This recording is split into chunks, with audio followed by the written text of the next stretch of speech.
ಮನೆಯಿಂದ ಹಿಡಿದು big boss ಮುಗಿಸಿ ಗೆದ್ದು ಬೀಗಿದ ನಂತರವೂ ಸಖತ್ ಸದ್ದು ಮಾಡ್ತಾ ಇರುವಂತಹ ಸ್ಪರ್ಧಿ ಅಂದ್ರೆ ಅದು ಗಿಲ್ಲಿ ನಟ. ಗಿಲ್ಲಿ ಬಗ್ಗೆ ಸಾಕಷ್ಟು ಚರ್ಚೆಗಳು ನಡೆದಿರೋದಂತೂ ನಿಜ.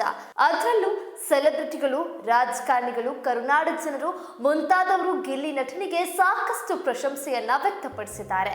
ಇದೇ ನಿಟ್ಟಿನಲ್ಲಿ ನಟ ಶಿವರಾಜ್ ಕುಮಾರ್ ಗಿಲ್ಲಿಯ ಗೆಲುವಿನ ಬಗ್ಗೆ ಮನಬಿಚ್ಚಿ ಮಾತನಾಡಿದ್ದಾರೆ. ಸೆಲೆಬ್ರಿಟಿಗಳು, ರಾಜಕಾರಣಿಗಳು, ಕರುನಾಡಿನ ಜನರು ಗಿಲ್ಲಿಯ ಬೆನ್ನಿಗೆ ನಿಂತಿದ್ದಾರೆ. ಎಸ್, ಇದೇ ನಿಟ್ಟಿನಲ್ಲಿ ನಟ ಶಿವರಾಜ್ ಕುಮಾರ್ ಗಿಲ್ಲಿಯ ಗೆಲುವಿನ ಬಗ್ಗೆ ಈಗಾಗಲೇ ಮನಬಿಚ್ಚಿ ಮಾತನಾಡಿದ್ರು. ಬಿಗ್ ಬಾಸ್ ಕನ್ನಡ ಸೀಸನ್ 12ರ ವಿನ್ನರ್ ಗಿಲ್ಲಿ ನಟನಿಗೆ ಕೇಂದ್ರ ಸಚಿವ ಎಚ್.ಡಿ. ಕುಮಾರಸ್ವಾಮಿ ಅಭಿನಂದನೆಯನ್ನ ಸಲ್ಲಿಸಿದ್ರು. ಎಕ್ಸ್ ಪೋಸ್ಟ್ ನಲ್ಲಿ ಹಂಚಿಕೊಂಡಿರುವ ಎಚ್.ಡಿ.ಕೆ ಕನ್ನಡದ ಜನಪ್ರಿಯ ರಿಯಾಲಿಟಿ ಶೋ ಬಿಗ್ ಬಾಸ್ 12ನೇ ಆವೃತ್ತಿಯಲ್ಲಿ ಅಭೂತಪೂರ್ವ ವಿಜಯ ಸಾಧಿಸಿರುವ ಅಪ್ಪಟ ಗ್ರಾಮೀಣ ಪ್ರತಿಭೆ ಗಿಲ್ಲಿ ನಟನಿಗೆ ಹೃದಯಪೂರ್ವಕ ಅಭಿನಂದನೆಗಳು ಅಂತ ತಿಳಿಸಿದ್ದಾರೆ.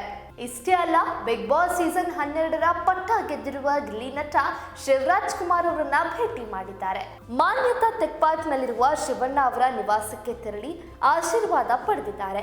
ಈ ವೇಳೆ ಶಿವಣ್ಣ ದಂಪತಿ ಗಿಲ್ಲಿಗೆ ಸಿಹಿ ತಿನಿಸಿ ಶುಭ ಹಾರೈಸಿದ್ದಾರೆ. ಬಿಗ್ ಬಾಸ್ ಫಿನಾಲೆಗೆ ಕೆಲವೇ ದಿನವಿರುವಾಗಲೇ ಶಿವಣ್ಣ ಗಿಲ್ಲಿ ಗೆಲ್ಲೋದು ಅಂತ ಭವಿಷ್ಯ ನುಡಿದಿದ್ರು. ಬಿಗ್ ಬಾಸ್ ಕನ್ನಡ ಸೀಸನ್ 12ರಲ್ಲಿ 40 ಕೋಟಿಗೂ ಹೆಚ್ಚು ಓಟ್ ಪಡೆಯುವ ಮೂಲಕ ಗಿಲ್ಲಿ ನಟ ಮೊದಲ ಸ್ಥಾನ ಗಳಿಸಿದ್ದಾರೆ. ರಕ್ಷಿತಾ ಶೆಟ್ಟಿ ರನ್ನರ್ ಅಪ್ ಆಗಿದ್ದಾರೆ. ಗಿಲ್ಲಿ ವಿನ್ ಆಗ್ತಿದ್ದಂತೆ ತವರಲ್ಲಿ ಸಂಭ್ರಮಾಚರಣೆ ಜೋರಾಗಿದ್ದು, ಜನರು ಹಾಗೂ ಅಭಿಮಾನಿಗಳು ವಿನ್ನರ್ಗೆ ಅದ್ದೂರಿ ಸ್ವಾಗತ ಕೋರಿದ್ದಾರೆ. ಇಷ್ಟಲ್ಲದೆ ಗಿಲ್ಲಿ ನಟನಿಗೆ ಎಲ್ಲೆಡೆ ಅಭಿಮಾನಿಗಳ ಮಹಾಪೂರವೇ ಹರಿದು ಬರ್ತಿದೆ.